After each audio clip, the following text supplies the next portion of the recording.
everyone. So I want to go ahead and bring to you a scripture from Matthew chapter 5 verse 39, and it says, "But I say to you, do not resist the one who is evil. But if anyone slaps you on the right cheek, turn to him the other also." And I know that we've heard this many times, and I want to go ahead and go backwards to verse 38. It says, "You have heard that it was said, an eye for an eye and a tooth for a tooth." So we've heard this multiple times. It's very popular, right? And we feel like, when someone disturbs our peace, when someone gets in our face, when someone, gets in our space, in the zone that is off limits, we want to retaliate, or we want to go ahead and attack that person immediately, because it's like, now you're invading my space. Now you're going outside of the zone, right? Now you have popped that little bubble that surrounds just me and my personal space and my personal property. Now you're getting to that point where now I need to step up and teach you a lesson, right? That's how we react. That's how we respond. But I'm here to let you know, and I know this is hard, but I want to talk to you about this right now, that it comes a point where sometimes you gotta turn the other cheek. I mean, it's no other way to be able to say that. And the reason why I say that is because there comes times where we want to just go ahead and attack that person. Like, they come into our personal space, we naturally want to react to that appropriately. We feel like now it's appropriate for us to go ahead and attack that person. But sometimes it's like, you don't necessarily need to do that, right? It's something that we feel like we are owed that opportunity to go ahead and attack that person in that specific way because of what they've already done to us. They've already crossed the line, invaded our personal space, so now we need to go ahead and attack. Now, like, if someone is attacking you verbally and all in your space, in your face, and trying to, like, they are essentially taunting you and trying to have you retaliate in the way of, okay, if someone is attacking you with their mouth, if they are verbally attacking you, verbally assaulting you, you naturally want to go ahead and go at them physically. You want to use your hands, grab them by the neck, grab them by their collar, grab them by the throat, and go ahead and choke the living daylights out of them. I completely understand. We've all been there, right? We are human. But at the same time, what you're doing is you are essentially retaliating in the way that is going to be troubling for you, that is going to have long lasting consequences that are not in your best interest. Now you have taken the ball out of your court into someone else's court. Now it's in someone else's hands. And it's like, okay, so since I can't retaliate, since I can't, put my hands on somebody for evading my personal space, invading my personal space, then what do? So that's where the opportunity for you to turn the other cheek. And a lot of times we don't like this. A lot of times, yes, it's very popular. It's a very popular scripture. It's a very popular passage, but we don't like to refer to it. We skip over that part because now God is telling us, I don't want you to do this. What I need you to do, this is Jesus talking, and it's just like, okay, this is what I want you to do. This is what you're supposed to do. But we don't like to do that. We like to do like Peter and slice somebody's ear off for, talking to Jesus in a certain way. But Jesus is like, I don't want you to do that. Let them do what they are trying to do, because really, I mean, in the long run, they're going to pay for that. And it feels like, well, I want to make them pay right here and right now. But I'm here to tell you what you're going to end up doing is turning that around on yourself. Right now, you have the ball in your court, where even though they are physically, or not physically, but a lot of times they're verbally attacking you, you want to go ahead and retaliate in such a way that you are going to put yourself in a situation that you can't even undo. And that's what you don't want to do. You don't want to get to that point. And we have to learn that, because it takes so much. That's also a pride thing. And we'll talk about that later. That's also a pride thing, right? That you want to go ahead and do something like that, that's going to get somebody in the way of where now you are able to take control. Now you're able to go ahead and teach them a lesson, but don't you want to teach them a lesson in a different way? And the way that you be able to do that is you turn the other cheek. And I know it's something that is very unpopular. We don't want to talk about, we don't want to hear, but that's something that we need to do. I know that I've been in a situation where I had basically had to turn the other cheek. I had, someone verbally talk to me a certain way, in my job, a previous job that I had. And it took so much in me to turn the other cheek, to not physically put my hands on a person, not physically, that's what a person wants. That's what they want to do. They want to see how far they can go to push your buttons, to get you over the edge, because now then you'll become an angry Black person. Now you'll become an angry, a female, and they want to get you outside of your element. That's one thing that you don't want to do. You don't want to allow a person to get you outside of your element. You want to make sure that you are taking control of that situation. The ball is in your court of how you are going to react. Yes, that person is verbally attacking you, but the ball is in your court in the way of how you're going to react. Now you have to ask yourself this question: do I really want to put myself in a situation where I would have, consequences that is not in my favor? That are not in my favor, or do I want to go ahead and be the bigger person? And that's the next thing. You want to make sure that you are the bigger person in the situation. You want to make sure that you are taking the high road. You want to make sure that you are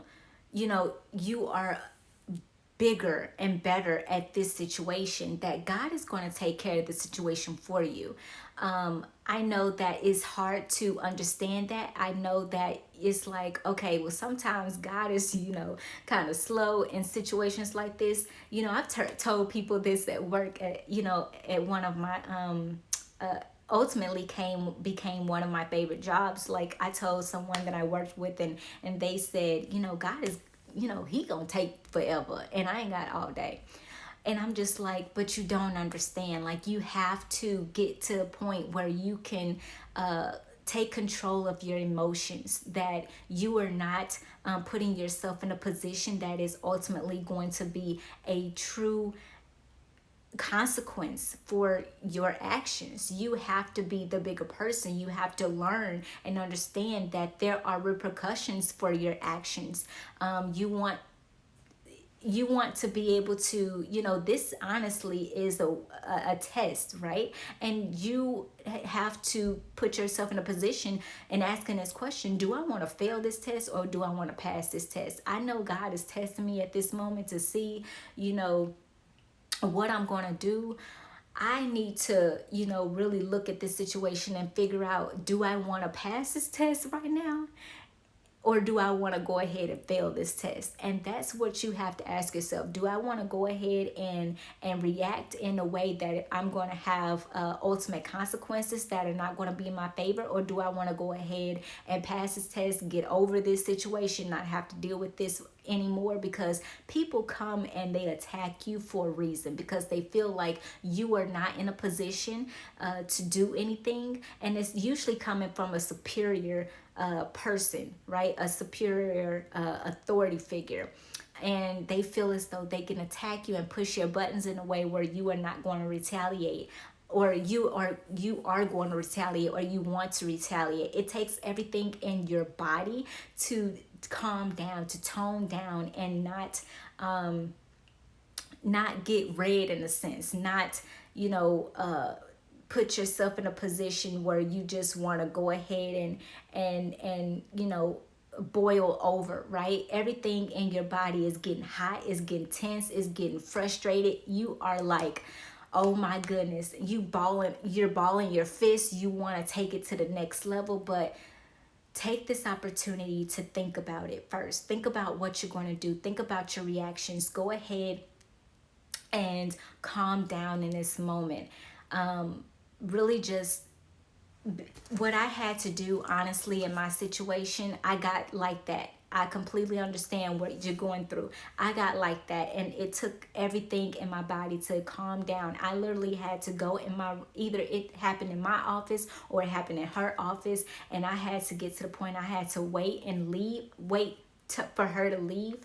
And I would either close my door to my office, or I'll have to go outside and let some steam off or whatever. But I had to take that opportunity to just pray. And I know you're like, really, seriously, like, I don't have time to be praying right now, but it's the point of you being able to calm your body down. Because what a lot of us do, right? If we're not able to like put our hands on a person, and that's something that you don't want to do anyway, but a lot of times when we can't put our hands on a person, right, we go the other way of being able to vent, and we talk to somebody, we call up somebody real quick, and we like, girl, you would not believe what I just went through, or you would not believe what I'm going through at this moment. I need somebody to talk to about the situation. But instead of calling somebody, why don't you call on the Lord? Instead of calling somebody on the phone, why don't you call the Lord and talk to him about your situation? Let him know, like, hey, Lord, this is what's going on. Lord, I need you to take care of this situation, because that's what I had to do. I didn't really have anybody to talk to, because the people that I would call, they were at work. My best friend, she was at work. And then on top of that, she has kids. And I'm like, okay, I don't want to really, come to her about my situation, because I know that she has so much going on right now. Let me go ahead and do what I need to do. Let me go ahead and take it a step further with calling on the Lord. So that really helped me to be able to grow my relationship with God in that moment, in that situation, in that test that I was going through, because I was able to call on him. I was able to talk to him about what I was going through, how everything was making me feel, and how it helped me in this situation. I was able to call on him. I was able to talk to him about what was going on. And I told him straight up, I was like, Lord, if you don't take care of the situation, then I feel like I will. And I don't want that, because I know what I'm going to do, and it's not going to be pretty. I'd rather you save her, because Lord, it's going to be ugly. It's not going to be a pretty picture. And I guarantee that. So I talked to him about it. I was straight up about, I was truly real and honest in my conversation with God, not holding anything back, but knowing that if I just leave it in his hands, I was like, Lord, you need to take care of this situation, because with me, and my thoughts and my pride and how I'm feeling at this moment, I am too heated to be able to really think. But I'm not too heated, right? We're too heated to not to think, but you need to take it down a notch to take that opportunity to go ahead and talk to God in that very moment. And so that's what I had to do. I talked to God, and he calmed me down. And in that moment, he helped me to realize and understand what was better for me, and being able to constantly go to God, knowing that I didn't have anybody really to go to but God, and talk to him about that situation. It really did help out in the long run. And so that really helped me to be able to run to him constantly whenever I had a situation arise, and just learning to lean on him for understanding, learning to lean on him, that he would take care of the situation, and he took care of the situation. That he, finally I got out of that issue that I was in, that environment. But just knowing that in that moment I learned, being able to lean on God, and knowing that I learned from that situation that he has my best interests at heart, that he knows what's best and right for my life, that he is helping me through this entire situation, that I don't have anything to worry about, that he knows what's best and right for my life, right? So that's the points. Those are the points that we have to really look at. We have to look at, how it's really going to affect us in the long run. We have to know and understand that this is a test. And a lot of times we like, Lord, this is a test. Like, you're testing me in this moment. And yes, he really is.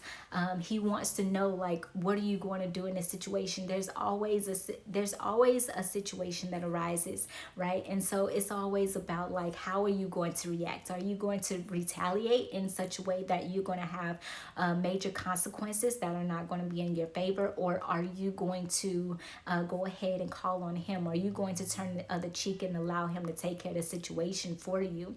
And so it took me a long time to turn the other cheek, and just, because I was like, you know what, it's not worth it. Because you have to really understand that the situation that you're in, yes, this person is really attacking you in a way where you want to attack them. But you have to understand that that's what the enemy wants. That's what, and I'll go ahead and go over that even more. But really, that's what the enemy wants. He wants to know if you really are for God, if you really are going to call on the Lord, or are you going to go ahead and go back to your old ways of just doing things the way that you used to, which is retaliating in a way that is going to essentially get you in trouble with the law, get you in trouble in so many different ways, where you lose your job, lose your life, lose who you are as a person. And you don't want to get into that situation. It's so much better to just go ahead and just leave it to God, because he wants to be able to help you out. This is a test and opportunity for you to really just lean on the Lord and what he has in store for your life, because he has nothing. He wants nothing but the best for you. He has you have everything going for your life. So God really wants to be able to help you, but it's like, the question is, are you going to allow him to help you in this situation? Because he can help you with anything, right? But it's just the fact that, are you going to allow him to help you in this situation? Like I said earlier, you want to learn from your test, right? You want to learn after you have the test, and you either pass or fail, you're going to learn from it. Whether you pass or fail the test that is before you, you are going to learn from it. You are going to learn that, man, this could have been dealt with a different way. Or if you pass the test, then you understand that that when you leave it in the Lord's hands, he does take care of the situation for you. Now, it doesn't seem like he's taking care of it right at that very moment, but he is. It's all in your favor. You have the ball in your court, and it's all about how you react to that situation that you're in at that very moment. And you learn that, man, it wasn't as bad as you thought it was going to be. All you had to do was just turn the situation over to the Lord, and he'll take care of it for you, knowing that he is truly looking after you. After your situation, he's looking after you. He's making sure he's taking care of that situation. You never know, just because that person is in your ear talking to you or talking at you a certain way, does not mean that God is not for you, right? He is definitely there. He'll definitely get rid of that person in a multitude of ways, right? They will probably lose their job. They will probably get fired. They'll probably quit. They'll probably have a different assignment and get sent somewhere else. If it's a major corporation, whatever the case may be, but he would definitely remove them, or he'll remove you from the situation where it's like, okay, now you've passed the test. Now it's your opportunity to go ahead and move on, move somewhere else. And then the last point that I have is letting you know that every obstacle that comes your way isn't always from the devil. Like I said earlier, God has you go through some tests and trials for a reason, to see how good your faith is. He likes to test your faith to see if you are really with him in your times. If it's he wants to know that you're not just with him in the good times, but that you're also with him in the bad times as well. And he wants to make sure that he can always trust you as you trust him. You have, this is a time that you trust him, that you want more from the Lord. Okay, well, he's going to see how much he's able to trust you with more, and that's not always with money, but that's also about in your faith and in situations and circumstances. You say that you want to be like a manager, or you want to have your own company, you want to be the CEO, founder of your own company. Okay, well, he's going to put you through some tests and trials beforehand to see if you're really ready to be able to receive all that he has in store for you. Because if you're not, these are your tests and trials as you go through to see if you're really ready for the next step. It's not always about money. It's not always trying to figure out like if you're able to, a lot of times when the scripture that talks about that God gives you little, and he tries to see what you're going to do with that little before he gives you more. And it's not always about money. It's not always about physical things, but it's about trying to see what you're going to do in a situation. You say that you want this, you say that you want that. Okay, what are you going to do in this situation when you have little, when you are in this small situation, you're with this small company? What are you going to do? How are you going to react when people are all up in your face, all up in your business, trying to figure out, what you're doing, or trying to micromanage you? What are you going to do in that situation, in that environment? How are you going to react? And so all of these things play a role as to how he can trust you, how far he can trust you, how much he can trust you, building your faith. If you are building your faith, if you're diminishing your faith, or staying the same in your faith, are you staying at mustard seed faith your entire life, or are you actually building on your faith? There's so many different elements that the Lord actually throws at you to see, are you actually growing, or are you staying the same way? So we really have to look at those different elements as well. And so lastly, I want to leave you with the book of Job, right? Every single one of us, we know a little bit, at least a little bit, about Job, and how God, it seems like God, took everything away from him to see how, really testing his faith, because Job was truly like God's best friend, in a way where, there wasn't anything that God threw at him, or the devil threw at him, that he did not overcome. And he was rewarded, twice over for what he lost, initially from this situation. And Job was actually tested. I mean, out of everybody in the Bible, Job was truly tested, because everything was taken away from this man, everything. But he still praised God in the midst of his trials, in the midst of what he was going through. He still praised God in that very moment. And so it comes to really understanding, and really understanding, how strong is your faith, how far are you able to really go, with God. Are you wanting to go the entire way? Because there's going to be some trials and tribulations. I mean, it doesn't matter. Honestly, I would tell you right now that it doesn't matter if you know God, if you follow him, whatever. It does not matter, because at the end of the day, you're still going to go through trials and tribulations. You're not going to get away from that. And people are disappointed and feeling as though like if they follow God, that they won't have any more troubles.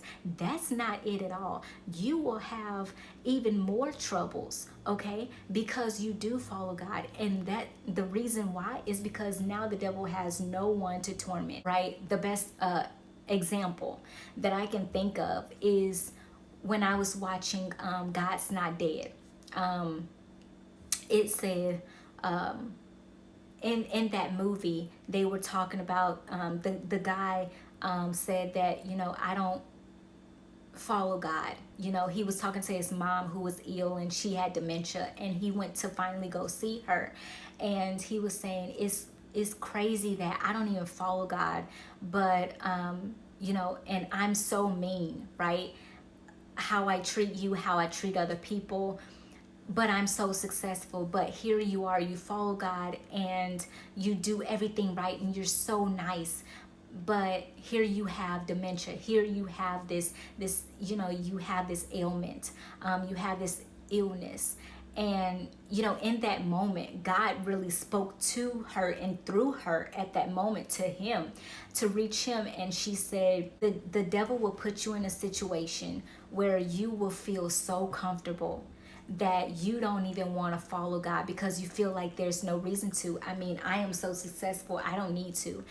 But there comes a moment where you are going to be so miserable and you have no way to turn or no one to turn to, because now you're in a situation where you think that everything is going to be handed to you, that you don't have any reason to follow God. But there's going to be a time where you're going to have to lean on God. And there's going to be a time where is going to be that window of opportunity is going to be too late. So the doors getting ready to go into or trying to even go into heaven, it's going to be too late. Those doors are going to close. Now, the reason why God has not come back is because he's giving you that opportunity to allow him to come into your life. He's giving you that opportunity to confess with your mouth, confess with your heart, and be able to, let the whole world know, let yourself know that, okay, I'm ready to stop playing games. I'm ready to stop doing this thing called life on my own. I'm ready to allow you in, Lord, and to truly receive you in this very moment. And so we need to go ahead and we need to actually take this seriously, because those doors are going to close. This is a narrow window of opportunity. He already said that Jesus said when he was here the first time that many are not going to make it in. And I want to go ahead and read that to you right now. Coming from Matthew chapter 7, verse 13 and 14, it says, "Enter by the narrow gate, for the gate is wide and the way is easy that leads to destruction. And those who enter it by it are many. For the gate is narrow and the way is hard that leads to life, and those who find it are few." So when you are like, there's two gates, right?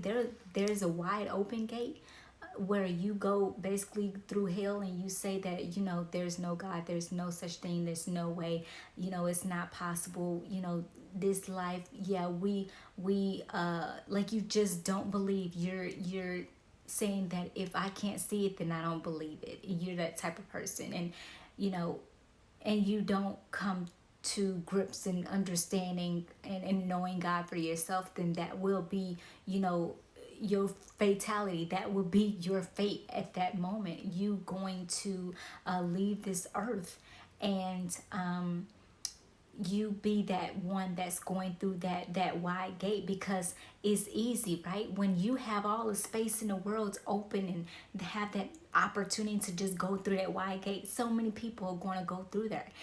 But when you have that narrow gate that you come in contact with, it's a narrow gate for a reason, because God already knows. Yes, he has blessed with us all for being on this earth, but he already knows that each and every one of us, we're not going to make it. Every single one of us on this earth, we're not all going to make it into heaven.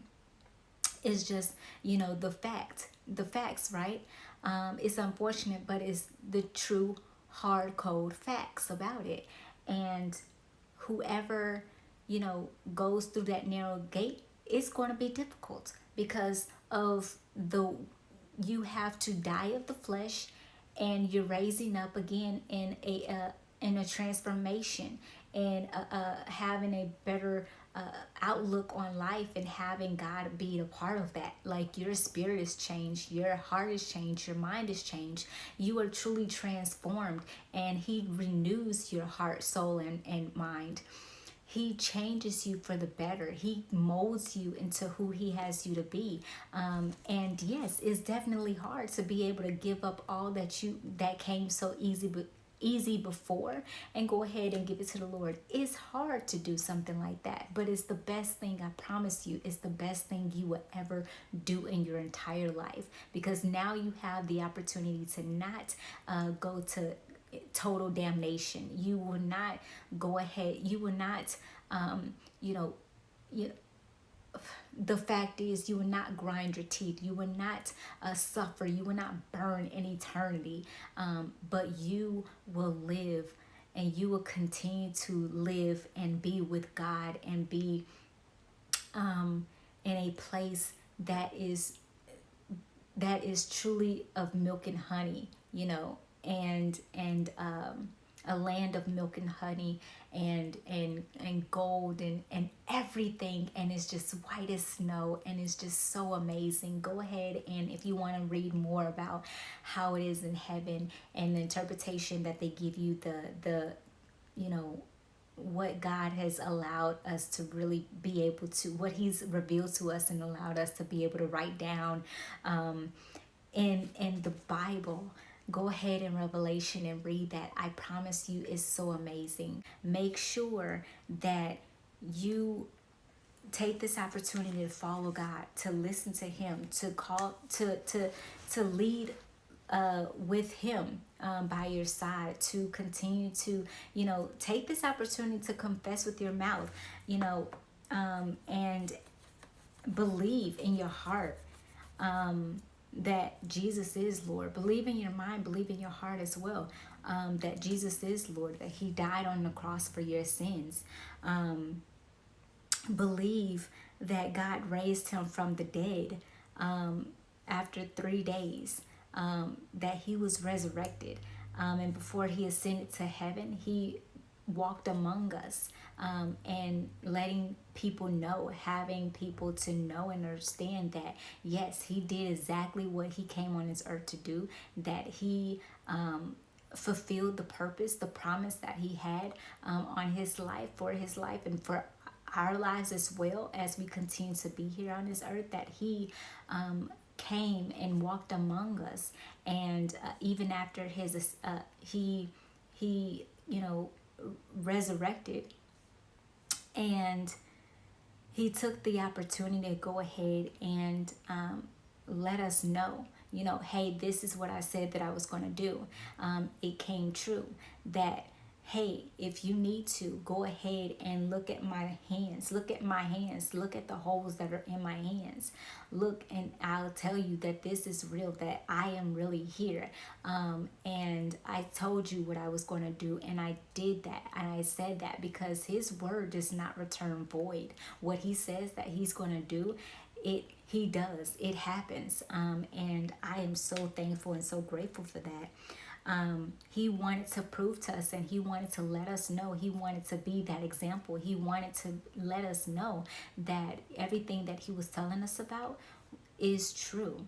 And then I also want you to know that when you believe in, that you confess with your mouth and with your heart, that God raised Jesus from the dead, then you will be saved. When you believe that, you will be saved, that you will also not perish, but you will have everlasting life. I also want to let you know that if you also believe in your heart, that God gave us his son. He gave us his son to come down here on this earth, to be wrapped in clothing, to walk among us, to be on this earth with us, to have to share with us, all that was in store for our lives, for us to have that opportunity to know who God is and be able to see that living example of God. He died on a cross for our sins, and also for us to, for that separation to be no more. That separation that we once had from God, no more. That now we have the opportunity to speak to him, to talk to him on a daily basis, that we don't have to wait for someone else to speak to him for us, but we can go to him ourselves and have a conversation. So I hope and pray that you guys receive something from this message. Thank you guys so very much for tuning in and being a part of this message. I truly appreciate it. Until then,